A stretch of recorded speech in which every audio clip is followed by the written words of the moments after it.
Los gays, lesbianas, trans, bisexuales e intersexuales, o sea, muchas veces son invisibles y por lo tanto no existen, y si no existen no hay ningún problema, y de esa manera vamos a seguir en el otro lado del mundo. El informe final de la CBR se documentó por primera vez de manera seria, extensa, ¿no?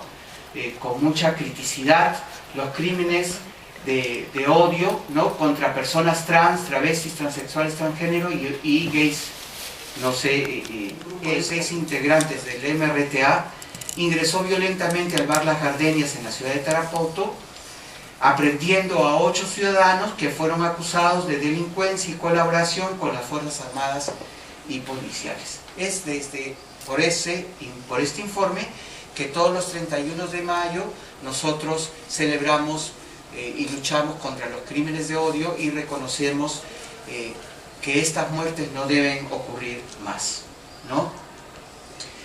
Se sabe que se trataba de personas travestis y otros parroquianos que se encontraban divirtiéndose en el bar, ¿no? Que fueron asesinadas con disparos de armas de fuego, ¿no? El informe continúa relatando de cómo el semanario Cambio, que fue el órgano oficioso del MRTA, reivindicó la acción debido a que esas lacras sociales que eran utilizadas para corromper a la juventud eran supuestamente amparadas por las fuerzas del Estado, ¿no? Me parece que eso fue el repensar y el resignificar de parte de los activistas LGTB, ¿no? Para considerar que nosotros éramos personas y que teníamos que tener acceso a los mismos derechos que a los demás, ¿no? Por ejemplo, una de las cuestiones planteadas con relación a este proceso de invisibilización ha sido que el Congreso de la República, desde hace más o menos, ya van a ser casi desde el gobierno de Toledo, me parece, ¿no?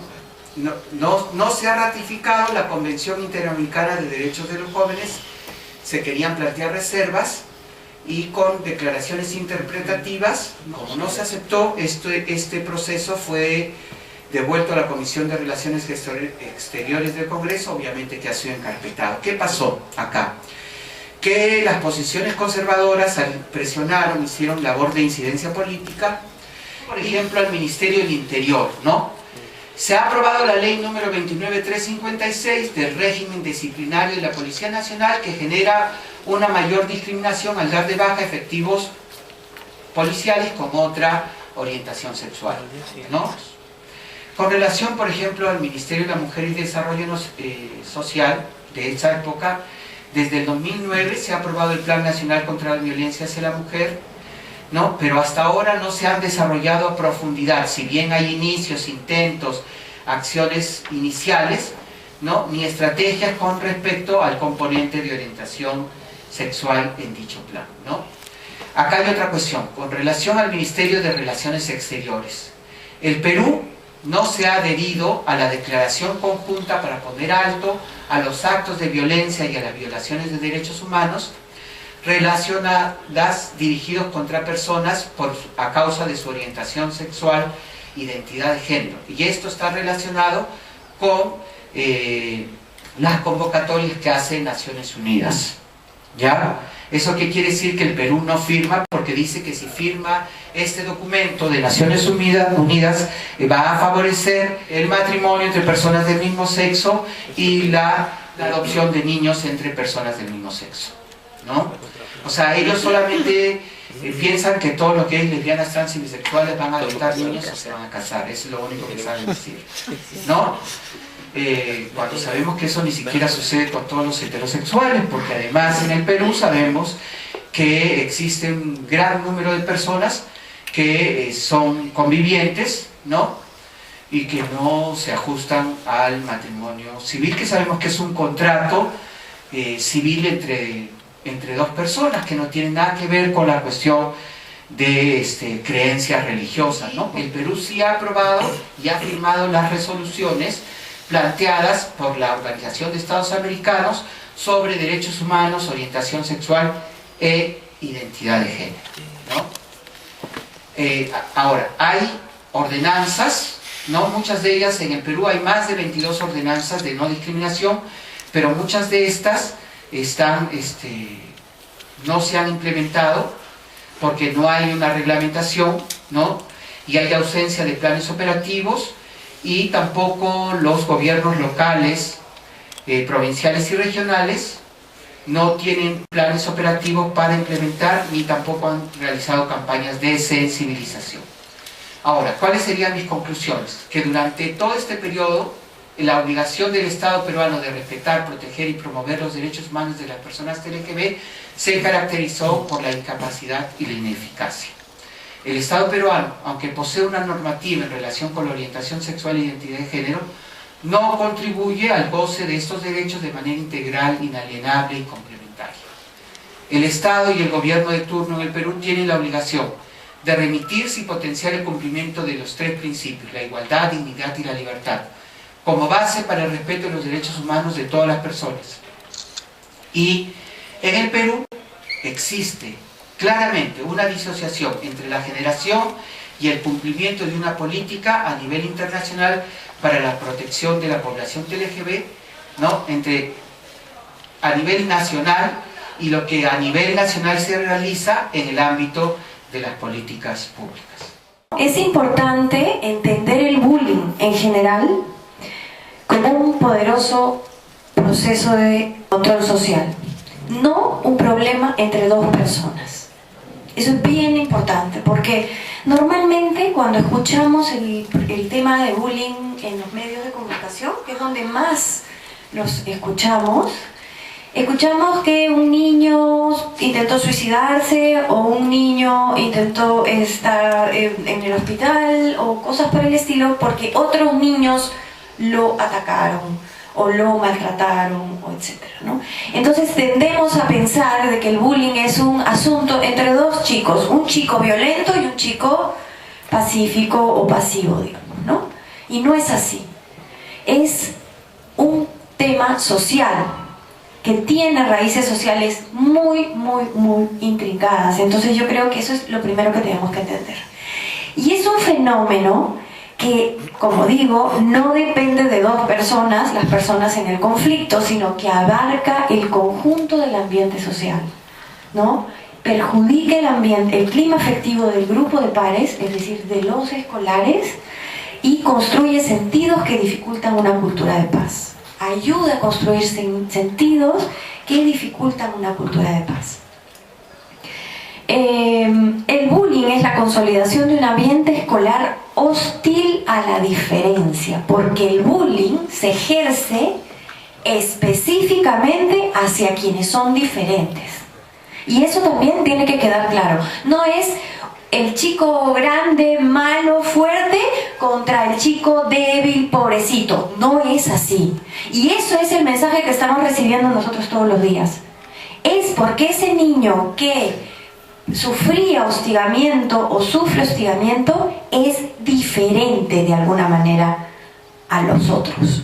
Y eso también hay que tenerlo en cuenta. O sea, el bullying es la causa de un tipo de clima educativo cerrado, poco visibilizador y poco dispuesto a la comprensión de diversos temas sociales, en este caso al tema de la diversidad sexual. Es decir, nuestro sistema escolar en sí es un sistema cerrado, con una educación muy cerrada, con poca discusión acerca de problemas entre los alumnos, poca reflexión sobre qué cosa pasa en nuestra sociedad y poco visibilizador de cosas. Entonces es preferible, más bien es ocultador de problemas nuestro sistema educativo, ¿no? Muy bien. Entonces, ¿cómo se da cómo hemos visto en esta investigación que se da la socialización de pares en los colegios? Para el bullying homofóbico y para el bullying en general. Primero, unas reglas de comportamiento preestablecidas entre los pares que difícilmente pueden salirse de los cánones de socialización. O sea, estamos criando niños con esquemas absolutamente cerrados, ¿ok? Están saliendo en escuelas públicas, ¿ah? Este es un estudio hecho en escuelas públicas, no en escuelas privadas. Entonces estamos educando, ¿no?, personas para el futuro absolutamente con marcos muy muy pequeños, ¿no? Entonces, el cumplimiento de estos modelos, el no cumplimiento de modelos, de estos modelos cerrados, constituye el inicio del maltrato de pares, ¿no? Y estos, en el caso del bullying homofóbico, corresponden a modelos hegemónicos de género que en la escuela se cuestionan muy poco. O sea, en la escuela los hombres son así, tienen que ser así, y las mujeres son así y tienen que ser así. Entonces no hay una discusión ni en los textos escolares, ni en las clases de los profesores a tratar de generar un modelo inclusivo. Entonces las expresiones cabro, rarito, etcétera, son las más comunes, machona, hay que decirlo también, son las más comunes utilizadas para humillar a alguien que es diferente en el sentido de ser diverso sexualmente. ¿Ok? Ahora, yo también quiero hacer la advertencia de que no necesariamente esa persona que sufre bullying va a desarrollar o tiene una orientación sexual diferente o una identidad de género diferente. Puede ser alguien simplemente que es delicado porque es delicado, o alguien que es frágil, o alguien que es miedoso, o alguien que es callado, o alguien que es tímido, o alguien que es sensible, o cualquier otro rasgo que se le atribuye siempre a las mujeres. ¿No es cierto? Entonces, puede que esta persona no tenga una orientación sexual, digamos, homosexual, gay, lesbiana, o esté haciendo un tránsito, digamos, a ser trans, sino que simplemente no cumpla con lo que se espera de ser varón y con lo que se espera de ser mujer, ¿no? A las chicas que les gusta el fútbol, por más que después no sean lesbianas, siempre son calificadas de machonas, de lesbianas, etc. Y así crudamente lo digo porque esas son las palabras que en el colegio se utilizan.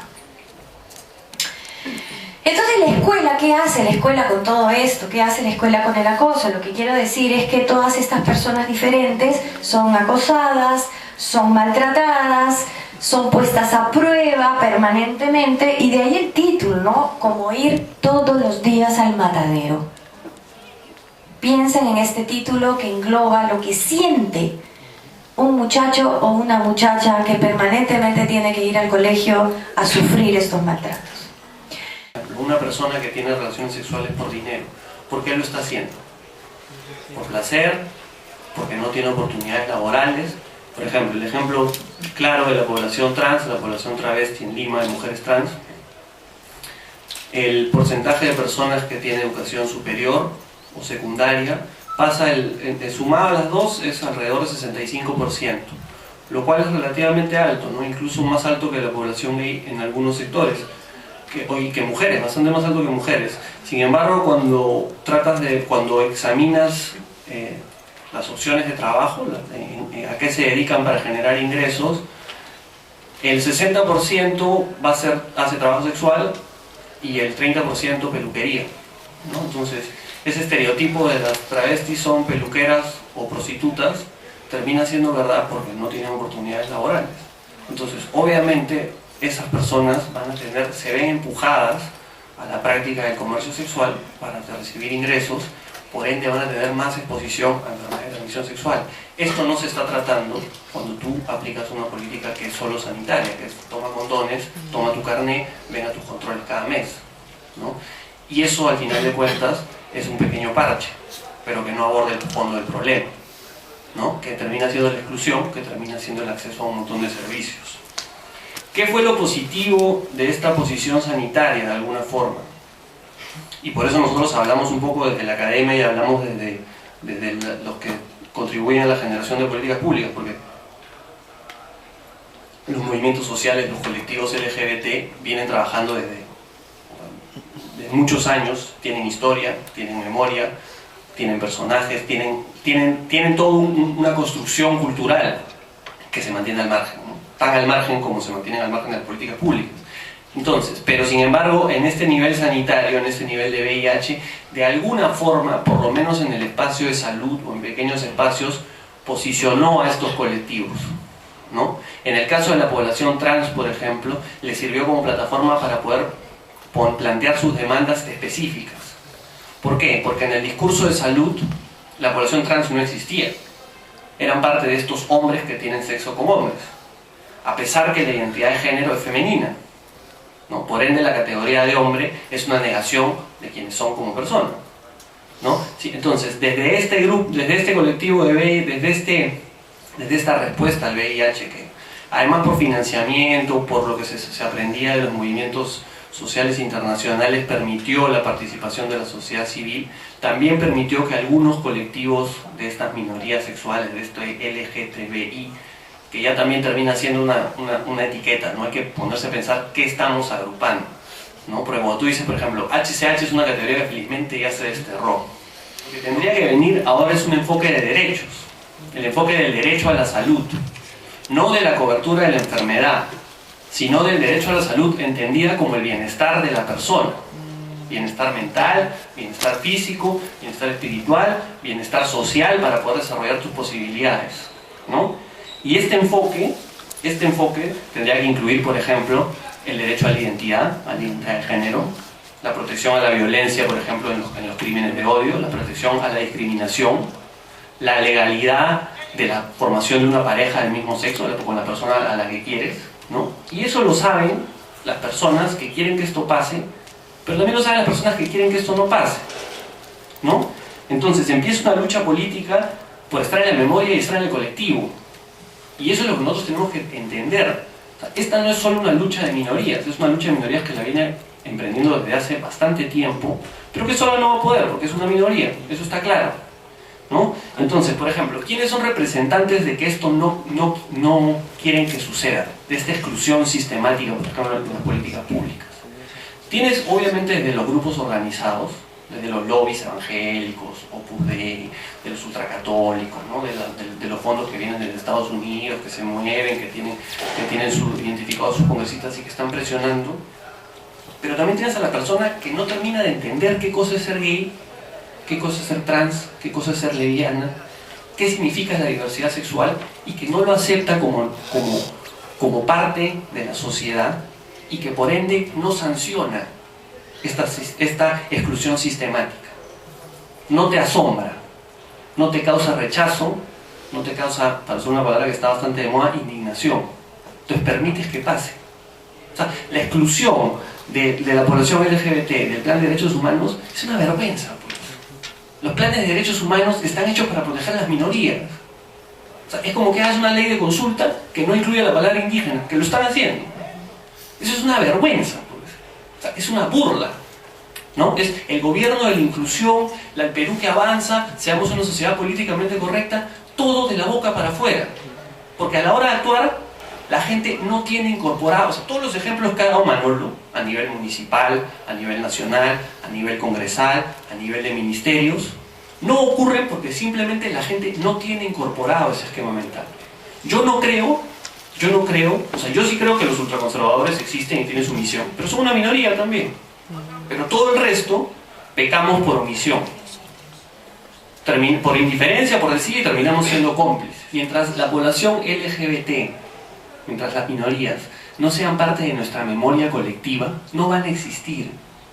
Van a existir en la medida en que generen problemas, en la medida en que generen enfermedades, no van a existir. No las vamos a incorporar.